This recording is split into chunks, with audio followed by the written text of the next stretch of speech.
Okay, welcome to the brand new Fresh Set of Downs. My name is Bruce Badgley. I'm accompanied this year by two of the best football guys that I know for the state of Pennsylvania, the guys that I work with covering the state championship games here on EasternPAFootball.com.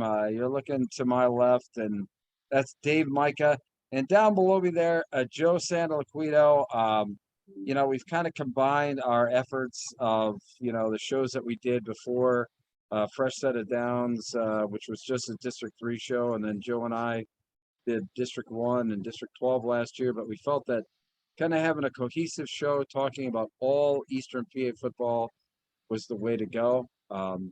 Fresh Set of Downs is in its fifth year. Wow. Thankfully to the support of Mr. Micah there, who said, "Hey, let's do this." So it started out with myself and my good friend Andy Herr, who kind of penned the Fresh Set of Downs name. And Yeah.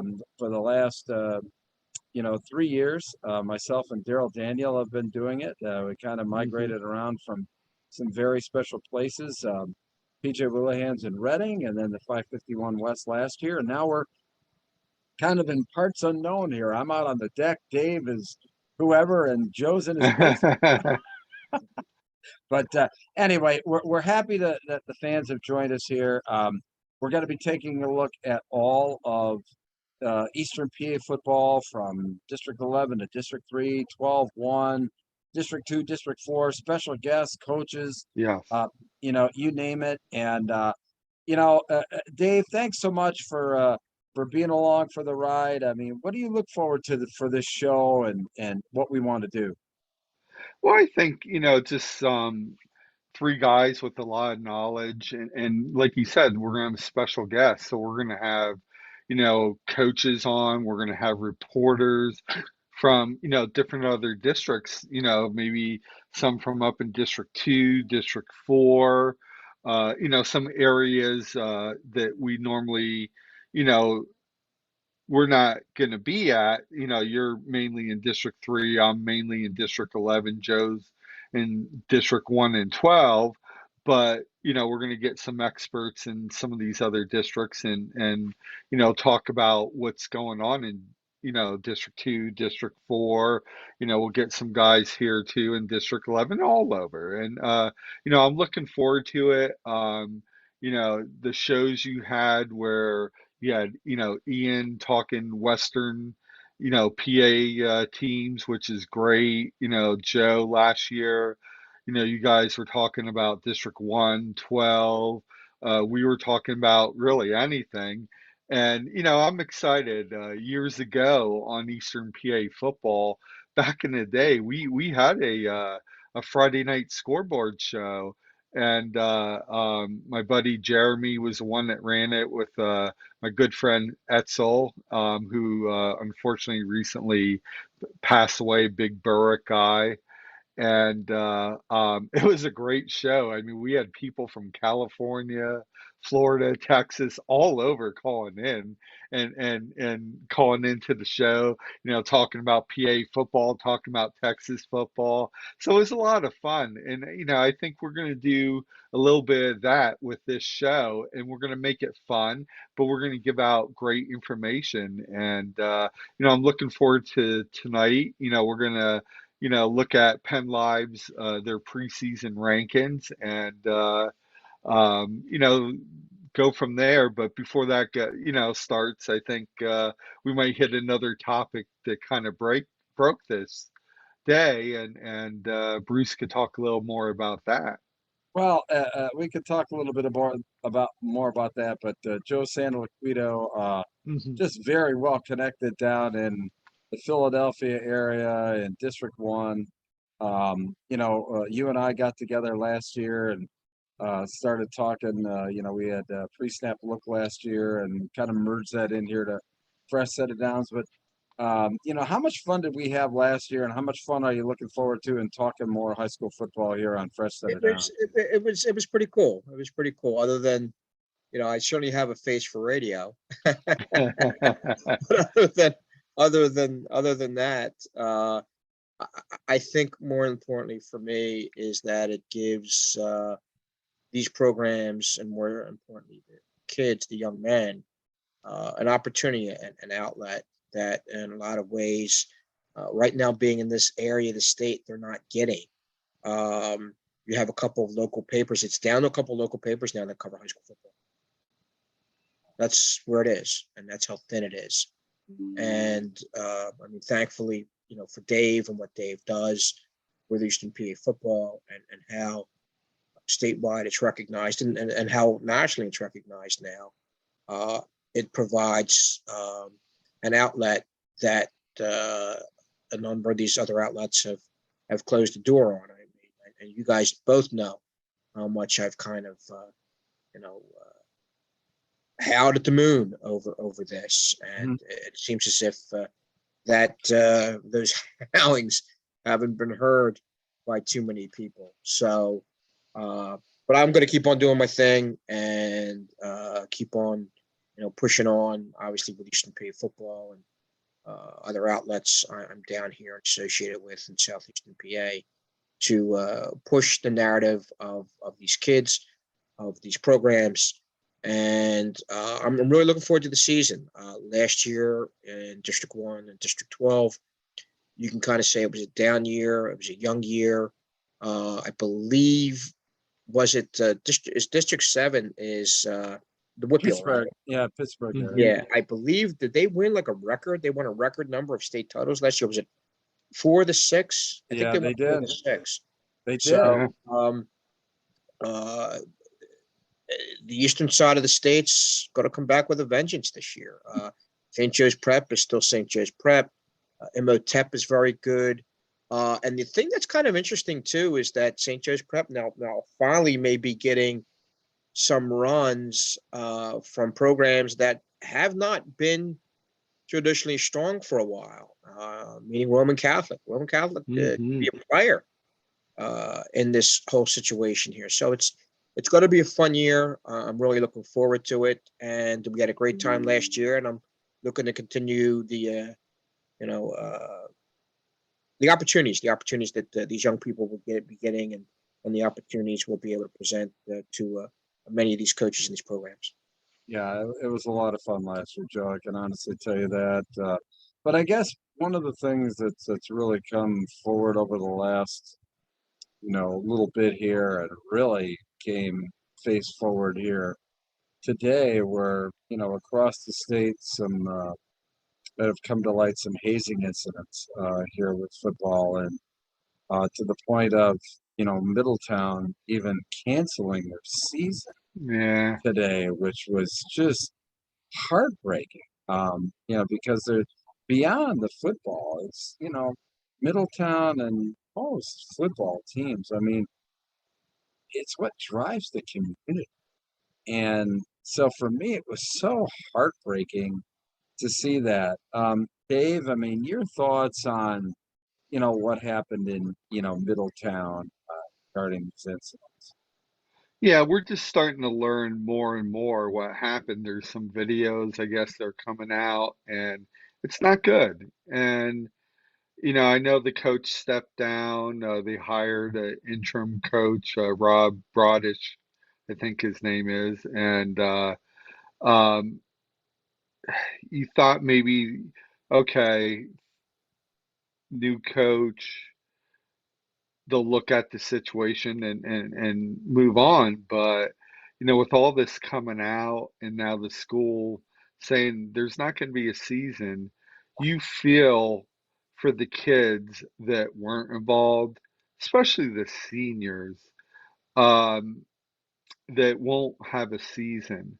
Now, if they do transfer to other schools, you would hope the PIAA, District 3 would look at it and allow this. I know they don't like seniors transferring to other programs, but this is a special case. And um, if these kids have opportunity to play football somewhere else, and listen, it's not just about football.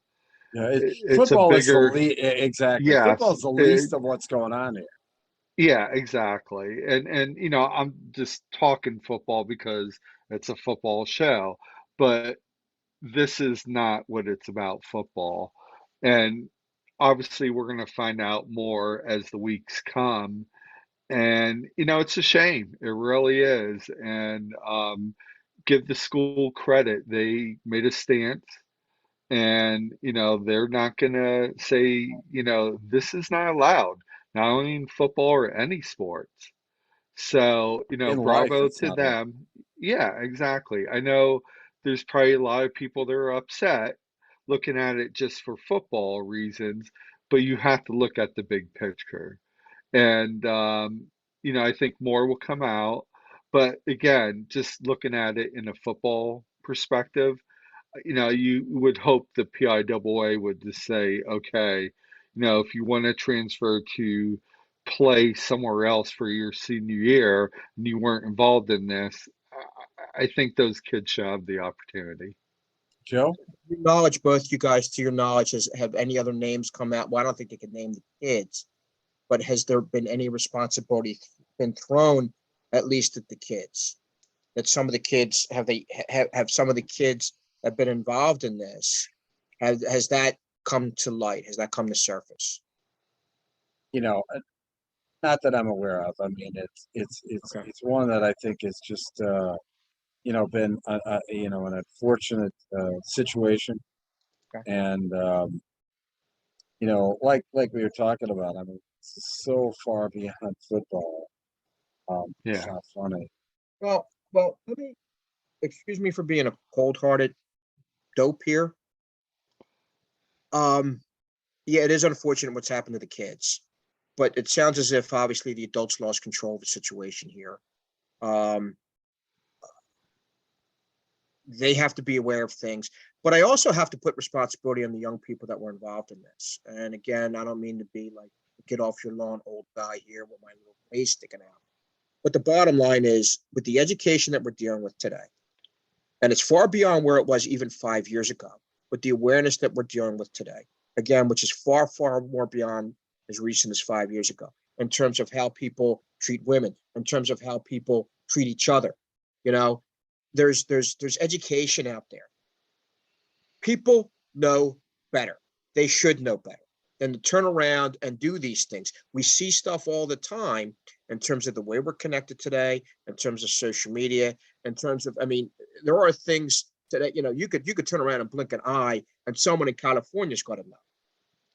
All right. Yeah. And my point with this is that there's enough sense, and I'd like to think there's enough sense.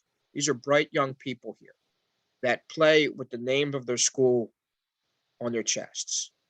All right. And I'd like to think that they're smart enough to realize this is not a very good thing to do. This is stupid. It's absolutely stupid. And because of this, you have a whole program that's shot for a season. You have kids' dreams that could possibly be dashed against the rocks over a bunch of stupidity. And you have adults here, and it's far more than just, I think, the coaches. They have to take a look at some administrative things that are going on. Hypothetically, knowing what I know in the Philadelphia area, knowing what I know, we've had situations out here in the suburbs. We had the CB West thing. Remember that? Yeah. Yeah, Right? I do. And all hell was breaking loose. And the CB West made the right choice. And again, excuse me for being the old get off your lawn guy. I don't blame Middletown for doing what they did. I really don't.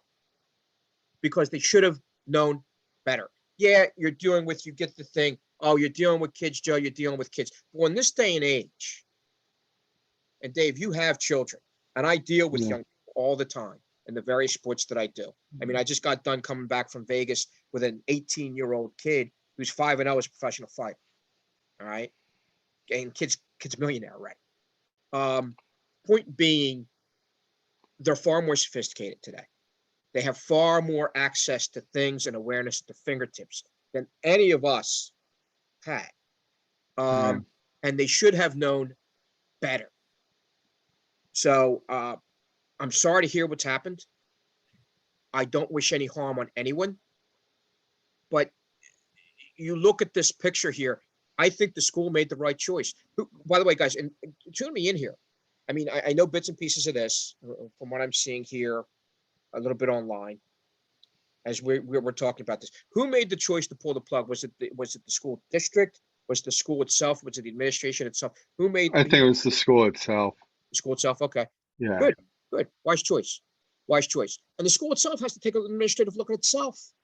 You're dealing with your program here, your primary program, your premier program, culture, and your culture. Yeah, exactly. There has to be an awareness there. People know other people in the communities. You hear different things. We had a situation here. I'm not going to name the school. You had a situation here. You had a hazing situation here. I'll just say a Central League school that got a little bit blown out of proportion. We found out eventually through time it wasn't really true, but the school administration crumbled over this. What you guys are telling me, there's emphatic evidence that this craziness went on here. And then on top of that, Dave, let me get this straight. The stupidity to put it out there. You said there's video. Well, no, I don't think it was put. I don't know if it was put out there, but maybe it was the school's video that picked it up. I don't know, but I did see someone mention it. Yeah. Gotcha. Okay. Well, here's another thing that backs it up. We're on camera. Everything we do. Well, we all have these. Yeah. I mean, there's camera systems. There's eyes on us everywhere. Yep. There's an imprint of us everywhere. So again, the intelligence to see, and I know again, again, I'm the get off your lawn guy, but you're dealing with 14, 15, 16, 17-year-olds that know enough to know they're on Canton camera, that know enough to know, should know enough to know you're being looked at. First off, they shouldn't be doing what the hell they were doing in the first place. And I'm actually giving the perpetrators credit for well, they're dumb on what they did, but I'm giving them credit only in a sense that, again, they should have known better than to do what they did. Yeah. And I'd like to think, and I'd like to give these young people credit for having the intelligence. Well, obviously, stick a harpoon in my own argument. Obviously, they weren't intelligent to do what they did. Obviously, there was an arrogance there that said, you know what, we're going to override these things. And they had, I'd like to think they had to have known what they were doing was wrong, but apparently, maybe I stuck a harpoon in my own argument, only in a sense that I'm trying to give these young people credit, but they don't deserve any credit. I'd like to give them credit. I want to give them credit, but to be dumb enough to do what they've done, knowing that eyes had to be on them somewhere, and to still do it. Now, could you guys inform me in terms of the hazing? How bad? I mean, anything that we could speak about? No, I don't. Let's just say I don't think that we want to really get that far down in the weeds. I think from the once more comes out, they're gonna probably release a statement at some point, and we'll know more about it. And then. Yeah, I mean, right now it's fresh. It's out there. Obviously, it happened. There's some video proof, that maybe the school picked up with their cameras. But that's all we know. Yeah. It's unfortunate. Here's my other point with this. You have enough. I'd like to think there's enough young people that are part of that program that dude, what are you guys doing? This is wrong. You should be doing this. It's really that simple. You're not only shooting yourselves in the foot, you're shooting me in the foot. The teammate thing and the culture and everything else like that, all blown to hell. Why didn't anybody step up? You would like to think the team leaders, seeing that what they built. Think about this. This is what they built. This is their property. This is the team. This is the property of the young men that built that program. State qualifiers, state finalists, playoff contenders, a history there. And you just shot it down. Well, And like I said, maybe I'm thinking again, maybe I'm giving too much credit in the sense that they'd have the wherewithal, that intelligence to turn around and realize, maybe some group sees the other group, guys, we can't do this. We can't do this. Is just absolutely wrong. Yeah. And, all right. and obviously the train went off the rails, and this is the situation that they created. That's what they created, the situation. And again, maybe I'm a little bit against the everybody gets a trophy generation.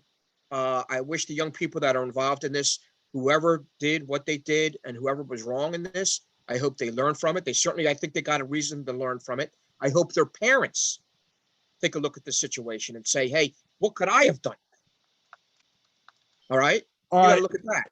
So, okay. That's I know it's a very emotional issue, and we're sorry it happened. So listen, one of the things is part of preseason, our rankings.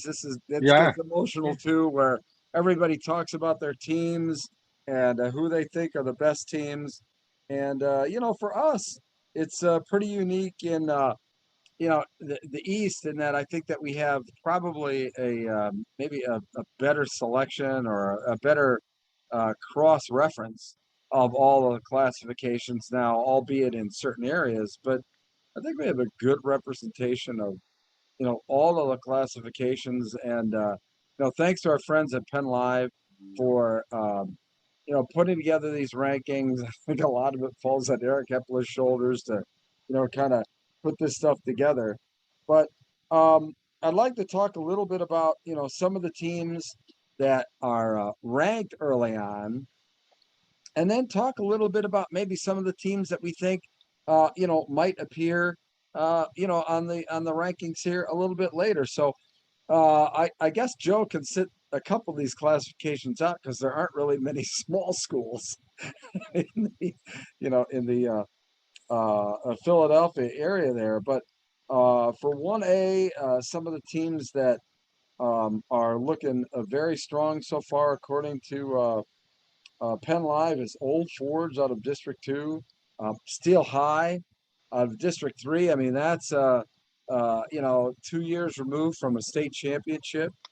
Also, Canton out of Tri Valley out of District 4. Yeah. yeah, and Muncie out of District 4, Red Bank, and some of the other ones here. Uh, but one of the ones, and I'm just going to talk about it, even just because it's overall here, and I do a VPL show or whatever like that. I mean, Clairton. I mean, they're in like the also ran, not also rans, but team to watch, and I think that might be the most underrated team. The single A classification. Dave, any thoughts on single A at all?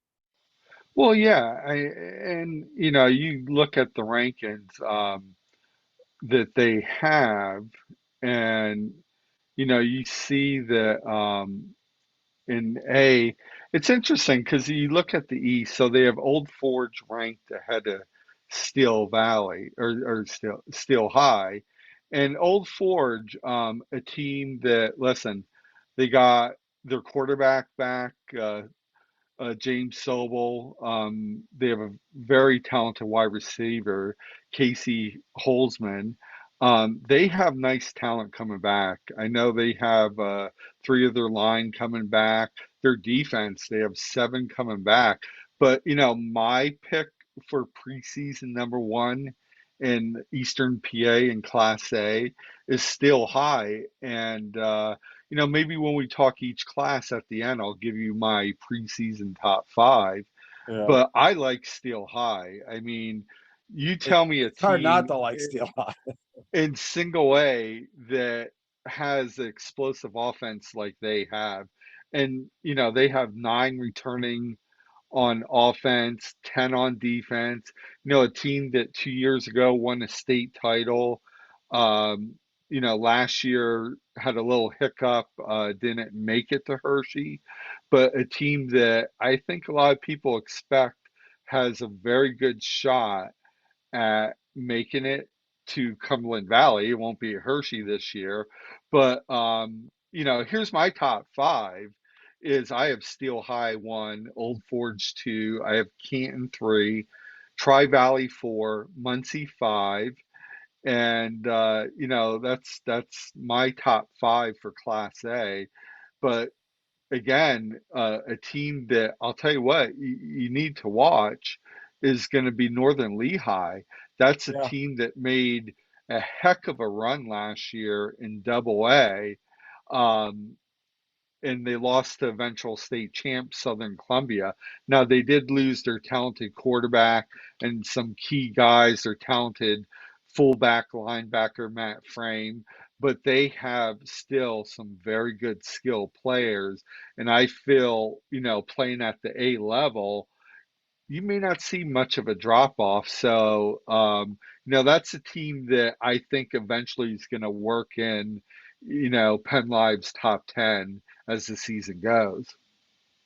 Yeah, and when we move on to a 2A, I mean, obviously perennial powerhouse Southern Columbia, who has, been one that we've been happy to have, for bragging rights here in Eastern PA for some time. But some, Yeah. I mean, but the one that I like, appearing in the rankings is Mount Carmel.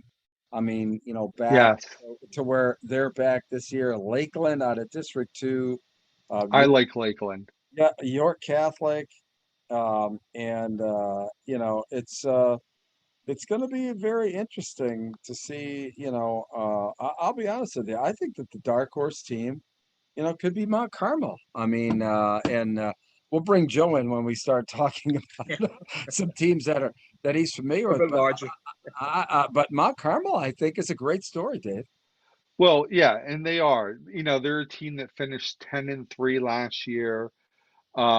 They definitely, or I'm sorry, that was not the record. So, last year, Mount Carmel, had a good year. They're returning a lot. They're returning, I think, nine on offense, like nine on defense.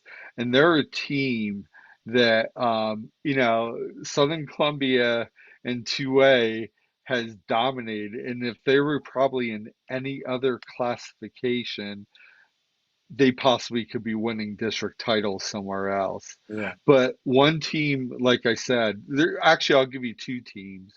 Um, keep an eye on obviously Lakeland. A lot coming back. This is a team out of District 2 that I would definitely keep an eye on. They have eight coming back on offense, eight on defense. They have their talented quarterback, a Division 1 player in their tight end, Dupree, who his brother's playing at the next level. They have pretty much their whole line back, and defensively, I mean, they're just stacked with players coming back. And I'll give you one more dark horse in District 11, Catasauqua. Wow. That's a team that's returning basically 10 starters on offense and defense. And I think this year, and they're getting a little buzz down here in District 11 by the local media. That's a team to keep an eye on. They have a potential to maybe, crack that top 10 and maybe, get in the top 10, which they haven't been at in many, many years. And they have a tough opponent. Week 1, they're actually playing Northern Lehigh, who, was 2A for many years that, like I said, just dropped the single A. So Yeah. that's going to be a great opener, and it's going to be a good gauge for both programs to see where they're at. But my top five going into this weekend, I have obviously Southern Columbia number 1. Lakeland, I have number 2. I have Mount Carmel 3, York Catholic 4, and rounding number 5 is South Williamsport out of District 4. Oh, okay.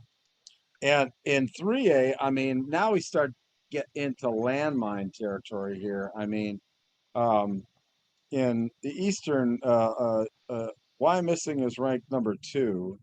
by Penn Live. Newman Goretti, Yeah. who lost a while in the state semifinal, is number 3. Danville, number 4.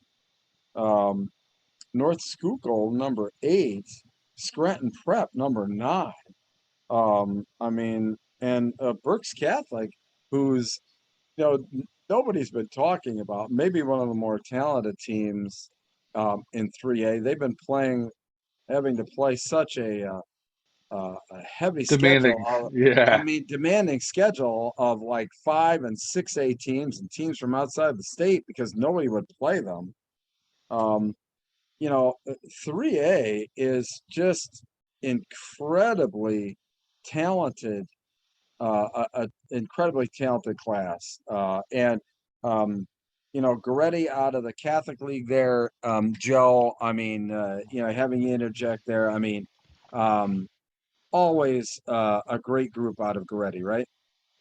They are. I think their situation is, I believe they got to find a quarterback that could turn around and get the job done. They have a fantastic coaching staff. Albie Crosby does a great job. Yeah, Albie's great. Yeah, with the program, and it's a matter of getting some offense together. They get that offense together, they get it running. They're going to be a tough team to stop, and they'll be a tough team to stop throughout the state. Yeah, and Dave, who's your top 5 in 3A? Yeah. So a team that I'll tell you what, I think Penn Live kind of overlooked a little was Loyal Sock. I know they have them as a team to watch, but more and more, I'm looking at their preview. I mean, this is a team that was 8-4 last year. They returned their starting quarterback, a 2,000-yard passer. They have 1,200-yard rusher. They have a tremendous wide receiver that caught 60 catches for almost 1,200 yards last year. So they have an explosive offense. And I they're at truly Berks Catholic week 1. yes. And you know what? That is going to be a telling game. Right now I have Berks and Newman Greta just outside of my top 5. But I have Loyal Sock a little higher than most, just because I think they're going to take the next step. I mean, the team that's going to probably stand in their way in their district is Danville. But here's my top 5. I have Wyomissing number 1, Loyal Sock 2, North Schuylkill, who's still a very talented team, graduated their quarterback and a few other key players, but they still have a lot coming back. Danville 4. And right now, listen, I had Scranton Prep 5, before unfortunately their all-state, all-American running back, London Montgomery, went down with a knee injury. But listen, I still was very impressed when I saw them at their scrimmage. And like I said, if I had a top 10, my team 6 and 7 would be Berks Catholic and Newman Greta. They're right there. But another team to keep an eye out is Palmerton out of District 11, a team that is bringing a lot. Their quarterback, a guy potential to throw 2,000, rush for 1,000. He's probably going to be one of the more exciting players in District 11 to keep an eye out on any level of classification. But that's my top 5 in 3A. So 4A, Bishop McDevitt number 2. What a star-studded lineup. Oh my gosh. I can't remember. We've seen obviously Thomas Jefferson, and we've seen, Thomas Jefferson, who's been so dominant in 4A over the last couple of years. I don't recall a 4A team since we've gone to 6 classifications that had so many Division I recruits than does Bishop McDevitt. The quarterback Stone Saunders has been offered by everybody, including Oh, Georgia. we just did his preview today. I mean, but also let's not forget Jersey Shore. What a great story that has been over the last couple of years, getting to the state championship game and giving Thomas Jefferson all they could ask for, as well. Allentown Central Catholic, Lampeter Strasburg, and the Valley View. And let's not forget Mannheim Central. Yes. They've migrated down into 4A. I mean, one Yes. of the all-time great teams. Yeah. Great program. And John Paul II. I mean, how did you pick only 5, Dave, out of like I know. 4A? You know, as the classes get bigger, it gets tougher. But listen, um, week 1, McDevitt versus Emotep. It does not Which I'm get any. broadcasting the game for Penn Live. I mean, that's It going to be doesn't. incredible. Listen, you could take, regardless of classifications, they may be 2 of the better teams in the state. Okay, on paper right now. You know, I'm Well, strictly runners up saying on for paper. each of their Yeah, they were runner-ups. I mean, McDevitt in 4A and yeah, in 5A last Emmett, year for state Emmett, championships. absolutely. And Jersey Shore, a team that we thought might be moving up to Class 5A, but they ended up, you know, winning their case and staying at 4A. And I have them number 2, Allentown Central Catholic. Listen, they lost their big tackles on offense and defense, and but they have a ton of talent. They just seem to Um, reload here. oh yeah, and they're going to be the heavy favorites in 4A and District 11. Uh, my number 4 teams, Lampeter Stroudsburg, is my 4, and my 5th is Valley View. But listen, there's some really good teams knocking on the door, and that's, you know, Bishop Shanahan. I know they graduate a lot. They're still going to be a solid program. Dallas, that's a team that I kept going back and forth. You know, they put Dallas in, or, you know, Valley View. Dallas returns a ton of players, and that's a team that I'll tell you right now in 4A, it's probably it could come down to Dallas and Valley View. You know, Berwick has a lot coming back in that, you know, district. Mannheim Central, we were just talking about them. You know, it's another team in District That is, 3 to keep eye. it's hard for me to get into my brain that Mannheim Central's in 4A. I mean, Yeah. Yeah, incredible. and couple other teams to keep eye on. District 1, Pottsgrove, they have a lot coming back. They're going to be very solid in that District 1 4A bracket. Selinsgrove, you know, they're just a team that seems to always be in the mix year after year, and a team to, you know, kind of keep an eye on. But I'll tell you what, I think it's, you know, it's McDevitt's class, and the other teams are chasing, and you know, it's going to be a tough uh uh you know, to to I think they're going to be a heavy favorite to, you know, maybe make it to Cumberland Valley. And now a team that, you know, I know they don't do interact and stuff, but the Hafford School is a team out there that you might, they are a 4A school, Mhm. so that's a team definitely to keep eye on.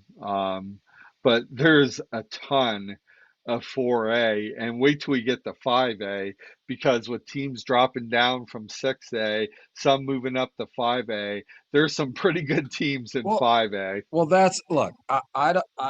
Look. I may not know how to use a fork, but Joe, I can't even fathom the fact that uh, Roman Catholic isn't even mentioned in the rankings Yeah, of that is, I 5A. mean, there's a ton of talent there. It's just a matter of putting that talent together and having that talent translate Well, on. they are 6A. I thought they were 5A. Well, there was talk, but after research, I found out they are 6A, what I'm seeing on the, we have to clarify that, but let me hold on. Let me look on the PIAA. You guys talk while I look. Yeah. Well, anyway, all right. So let's talk about the pure um, 5A there, and which was the number one team there, Imhotep Charter, which obviously you and I got to know very well last year with Devin, and who opens up against Bishop McDevitt. I mean, the talent level on that team and everything that they have to go through to prevail. Just always a great story, right, Joe? Yeah, yeah, yeah. They practice on an uneven grass field. They have no way at all of practicing for a field goal. There's just it's there's a lot of obstacles there that they deal with, and a lot of obstacles there that they have overcome in the past. So I know, and they lose their top tailback who had transferred over to Cheltenham. Mm-hmm. Cheltenham. The right now the name escapes me, but I will soon get it. But he had transferred to Cheltenham, and they come in with a young man that I only covered him once last year in one game, Jabri. And Jabri is Jabri Wallace Coleman, who's going to Georgia. I'm seeing that Roman Catholic on the PIAA, at least in the Yes, directory, is 5A. they fixed it. It's 5A. Okay. So Whoa, because now hang on, guys. Now it holds across the board. Are they 5A across the board? The reason why I ask that is this. Well, just in football, I'm looking at. So Okay, but I asked that because Roman Catholic's a national level basketball program. oh yeah. yeah, They got basketball, they're 6A. well. See, they could do that. Well, I suppose they want to do that, but and the name is Trey McLeod. Trey McLeod, a young man who was a sophomore last season from Imhotep Charter. He has since transferred to Cheltenham, but they're still just as strong because the game I covered in the state playoffs with Penn Trafford featured a freshman, Jabri Wallace Coleman, and I just watched this young man just run roughshod over everyone. Well, regardless of what with Roman Catholic, I mean they're at Wilson here in Reading, week 1, and I think that will be a good barometer for Roman Catholic. And I mean the talent that Denmark, the receiver. I mean everybody knows that guy. He even plays quarterback. I mean, he literally is the definition of even sells popcorn at halftime. I mean, he plays anywhere they need him. People are putting him in the same classification as Marvin Harrison. That's a big classification to put into. I also heard DJ Moore that they're saying he's what DJ Moore was in high school. Well, all I can say is that we've all seen anybody associated with Philadelphia football has seen the star of Brick Creek just kind of shine, and this could be the year that really kind of blows up. They've done things not by the the MO. I mean, they brought in Marcus Hammond, who was a great offensive mind out of a 7-on-7 football with national championships under his belt to run the offense there. I'm really anxious to see how this all shakes out because, seeing them last year, I mean, they beat LaSalle College last year. It's a process. Let's see if they can take that next step, right, Joe? Yeah, and that's the biggest thing here. This team was a loaded team that didn't finish. That had a chance to finish. There's a good core group that have returned that obviously have it on their mind and how they finished last season. And I'm going to go here, and I say this is just like kind of cringing a little bit, but is it kind of Imhotep and everybody else? I mean, I know there was a little bit of a division last year. It was Penn Trafford that beat them, I believe, in the state championship. I think they won by 3. But as I said, this is an Imhotep team that's come back and They're going to be massive up front. I think that's going to be a concern. Defensively, they are going to be again better, but they do return the quarterback who comes back knowing the offense, knowing how to run the offense, and they're going to run the heck out of Jabri all over the place. I mean, he's again, and he was limited. Wallace Coleman was limited last season. Well, let's not forget about Delaware Valley. I mean, it's been out of District 2, I mean, they're just there every year. I mean, they just seem to be right on the cusp of, getting to Hershey each and every year, Dave. And, also, I mean, one, you and I talked about, I think, every single week last year, Joe, was Westchester Ruston. They've got them ranked along with teams to watch being Strathaven.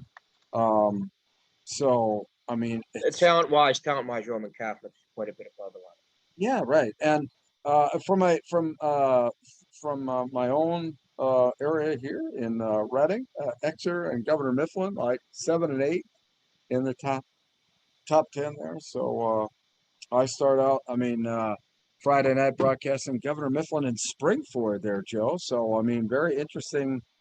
District 3, District 1 matchup, 5A, 6A there. So Dave, who do you have as your 5A top 5? Well, I'm probably gonna have to make an adjustment now that we've confirmed Roman Catholic. Again, I haven't put these out, but there was a couple errors I found. So looking at it now, I would listen. It's MLTEP number one, and again, maybe the matchup in Pennsylvania this week, McDevitt versus MLTEP. It's gonna be a tremendous game. Out Now, at Dave, the I'm sorry, Dave, is that Peach Bowl. Saturday or Friday? That is a Saturday. Saturday at McDevitt in Harrisburg. No, it's It's actually at in Chambersburg. Chambersburg. Chambersburg, okay. Yeah. So, looking at it, I would have Roman Catholic number two. I know they have a lot of talent. Dropping down to 5A, a lot of talent. Um, Ruston like what they have coming back. I do too. I mean, this is a team that's 11-2 last year. They have 9 coming back on both sides. A lot of talent. That's a team that I expect to be right where they were last year, and maybe we'll see if they take another step. And we talked about Del Val. This is a team that you got to give them a lot of credit. I mean, they just go out year in and year out in the beginning and play tough teams. This weekend, they're priority traveling down to Florida. They're going to play a team called Mosley, Florida, Friday night. So that is going to be a heck of a challenge. Don't know much about them or how big their school is. And then they come back and they're on the road again, and they're going to play Harrisburg, who is one of the top 6A programs in the state. And then they're home week 3 to play Downington East before they start their District 2 schedule. So could they be 0-3? Could they be 3-0? Could they be 1-2? I guess we'll find out in the next 3 weeks, how good they are. And, to me, I love that they play tough teams. Whether they come out 0-3, 3-0, it'll prepare them for their league and beyond. So when they do play teams like that again in the playoffs, they're well prepared. But another team, Upper Dublin, another team that's very talented. Other teams to keep eye on: Exeter, Academy Park, just to name a few. We already talked about Strathaven, but I'll tell you what, in 5A, at least in the East, and especially in one class, MOTEP Roman Catholic. Um, Boy, I'll tell you what, we'll see if they have anything left after playing that game when one of them's crowned district champs. Well, here's something else. Roman and Prep close with each other. Not LaSalle. It's not LaSalle and Prep at the end. Yeah, it's right. Roman and Prep at the end. Well, and remember too, it does come down to the fact that that's the regular season. There still is a District 12 championship that and the fact that Prep and Roman now have an opportunity to advance. What was the other team from Philadelphia that a state championship caliber that we didn't talk about? Wood. Wood. Archbishop Wood. Oh, they're down in 5A this year. They're not ranked either. I mean, I believe there were 6. I think they're 5A. They moved down to 5 this year. So now they did get a lot of people transfer out. The number game this year is going to be tough. Listen, they still have talent there. They lost a lot of talent. They did lose. They're not going to be the normal Archbishop Wood. And if you look at 5A right now, you have to put MLTEP and Roman Catholic ahead of them until Wood proves that, yes, I could beat one of those teams. And they probably will get an opportunity because I think they do play Roman Catholic. I don't have the schedule in front of me. And, so they will have opportunity to play against at least one of them. But, this year, it's not going to be the typical, Wood team. They're actually not starting until their first 2 weeks. They're not playing. They had their scrimmage. They don't start till September 9th. They play Malvern Prep. They got Northeast, the Hafford School, Prep, Roman, LaSalle, Father Judge. So that's a tough stretch for Archbishop Wood. Yeah, it is. It is. So obviously some more things that are going to shake out, but getting into 6A, look, I think all is right with the world in Pennsylvania high school football when St. Joe Prep and Pittsburgh Central Catholic are 1-2. I mean, that's just me. I mean, I think both of those are powerhouse teams, but I mean, 6A this year is just I think it's going to be a who's who of teams, including Harrisburg, who is number 3, North Penn, number 4, Freedom is number 5, Garnet Valley 6, and and for the sake of this show, since State College plays in the Mid-Penn Conference, and we know Coach Linthal pretty well, we're gonna take State College under our wing for the Fresh Set of Downs show every week to talk Absolutely. about them, because they're ranked 9th, and I'll be honest with you, I think they're the most underrated 6A team in Pennsylvania this year, State College. And Central York, I saw them. They're not ranked. They're teams to watch. Watch them. They're going to be special. Seeing them perform in the off season, they have like arms and talent like you wouldn't believe. They just got to replace a pretty good quarterback. They had the good problem that Central York had is I watched them at 7-on-7 this spring or in summer. I mean, they have 4 guys that all of them just top flight guys. They have some really difficult decisions. I think they're going to start on the skill side. So it'll be interesting to see. I think physicality might be an issue there, but we'll see. Obviously, they go up against their arch rival York High, but for in their conference. So that's going to be very interesting. They also play the likes of Cumberland Valley. So Central York, I mean, they're taking on all comers this year. So really interested to see how they perform, considering they're just 1 year removed from making it to the state title game. And Parkland, though, I mean, Are they back to like what Parkland was a few years ago, Dave? Well, talking districts 11, I'll tell you what, it's going to be who's going to win this week because you have, arguably, some people are saying Freedom, it's got to be, there's no heavy favorite, slight favorite going in. Some say Emmaus, some say Parkland. So you have those three teams. You also have What about Northampton. Freedom? Well, yeah. Well, I said that. You have Okay. Freedom. I'm sorry, Freedom, Emmaus, Parkland. That's the three teams that everyone is really talking out a lot about in District 11.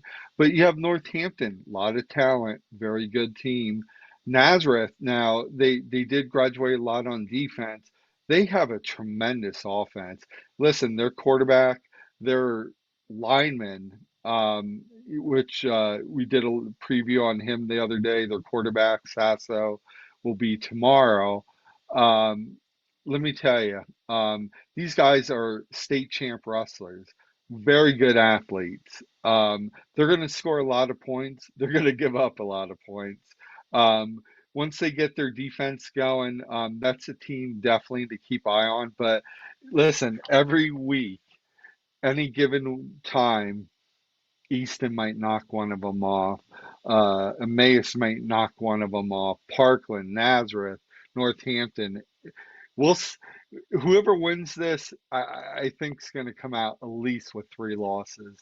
It's not going to be a runaway. There's a lot of good 6A programs in District 11, but my top five, and there's one team that I don't know if they were talking a lot about, but here's my top five. Obviously, Prep number one, Harrisburg two. I have North Penn three. Now I'm gonna skip over four a second. So I have Freedom five. So much talent in Class 6A. It's hard to sometimes do a top five. I'll have a lot of honorable mentions, which I'll mention at another time. But my team at number four that just kind of stood out, looking at all the previews I've done, is Ridley out of District 1. Listen, this team's 12-2 last year. They returned 9 on offense, 10 on defense. They pretty much return their whole Everything. line, all three wide receivers, their tight end. They need to actually four receivers. They need to replace their quarterback, and on defense, I mean, they pretty much return their whole defense.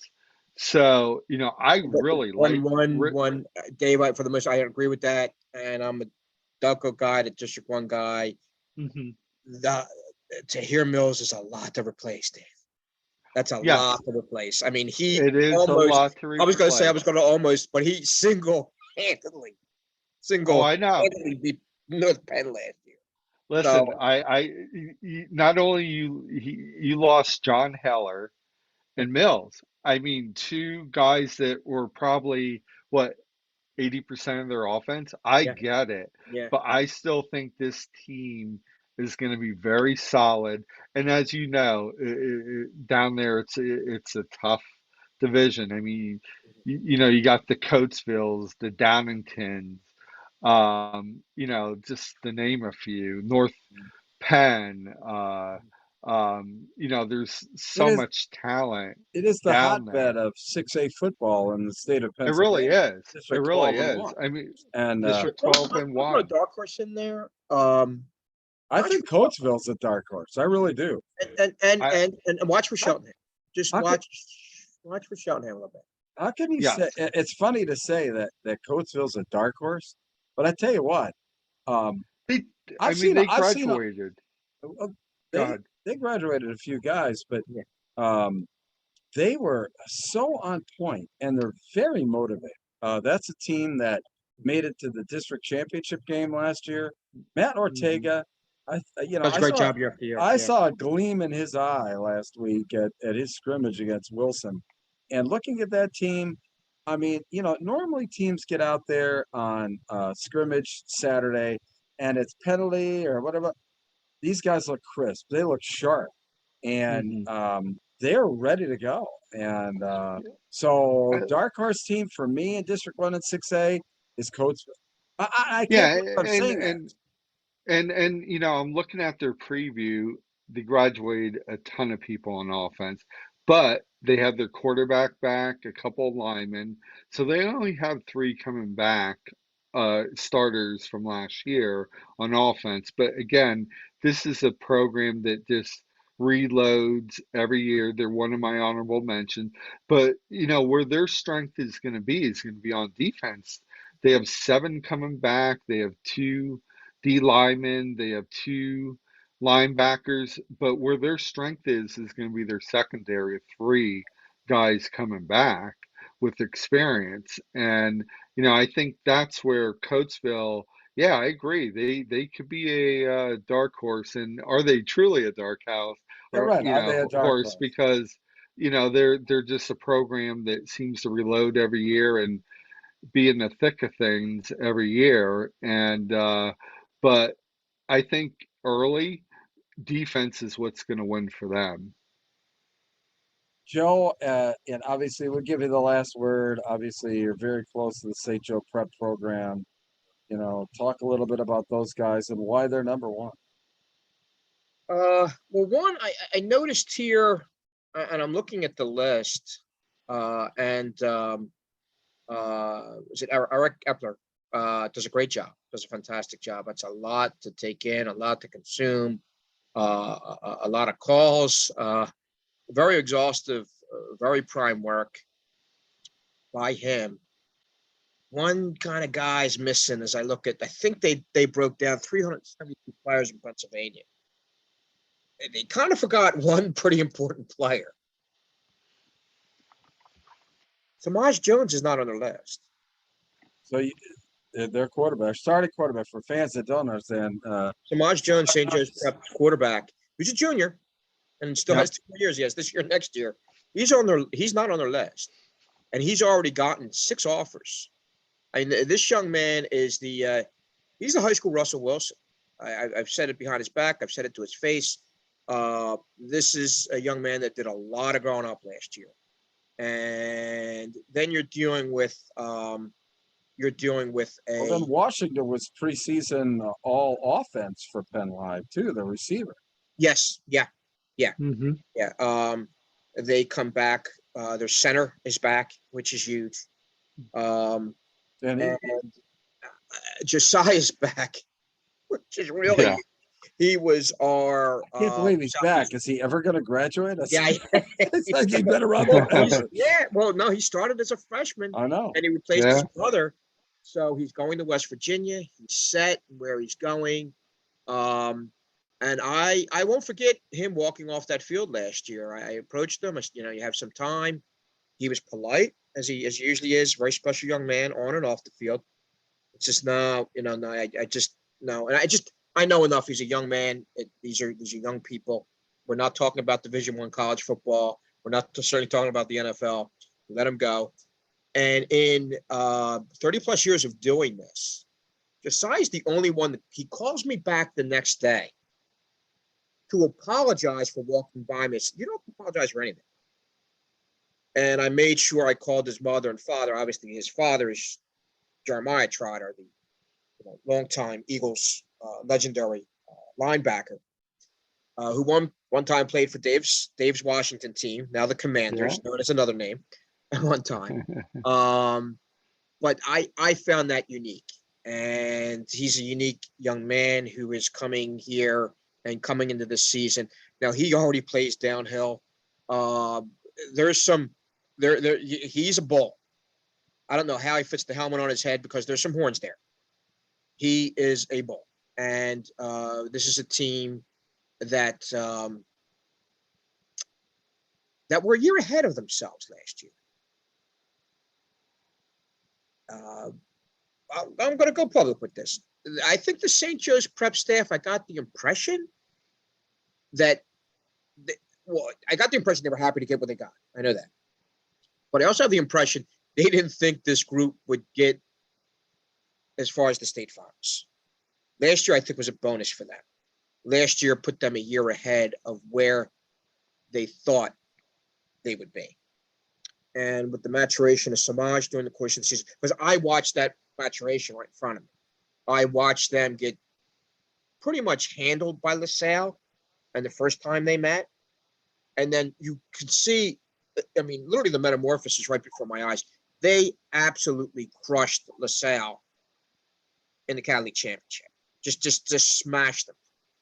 Partly it's LaSalle and the way they reacted. I think LaSalle had beaten Prep. That was the first time in, I believe, 8 years that they beat them. They react as if they just got done winning the freaking Super Bowl. And Prep was like, okay, all right. It's like one of those things where, real quick here, a quick aside. I remember covering a Monday Night Football game, the Eagles and Dallas at the Vet. And this is the Dallas, this is their first run at one of the 3 Super Bowls that they won in the 90s. And Herschel Walker had a great game, and the Eagles just smoked Dallas. Both teams, I think, went into that game undefeated. And I'll never forget going into the Dallas locker room after that game, and Emmitt Smith still in uniform, and Troy Aikman just kind of smiling. And you figured they'd be angry. You figured they'd be banging their heads against the wall. You figured they'd be really pissed off. But you have essentially, like, you're looking around like, these guys know something I don't think anybody else really knows. Well, what they did know was we're going to be back, and we're going to be a lot better next time we face the Eagles. And if you remember that season, Dallas absolutely smoked the Eagles in Dallas in the playoffs later that season. Go on to win the first 3 or 4 Super Bowls that they won during that time frame. And you sense with the St. Joe's Prep team, we learned something here. We know more. And I think what they learned and what they grew into, they carry into this season. They have some kids coming in that are going to be big helps. A couple kids leave, which are going to hurt them a little bit.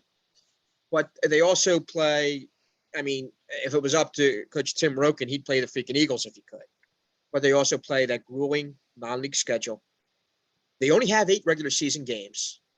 They do take that bye week during the course of the season, something that legendary coach Gabe Infante started there at St. Joe's Prep to rest them for that gauntlet of that state title run. So usually, most of the time, they go into the state playoffs pretty fresh.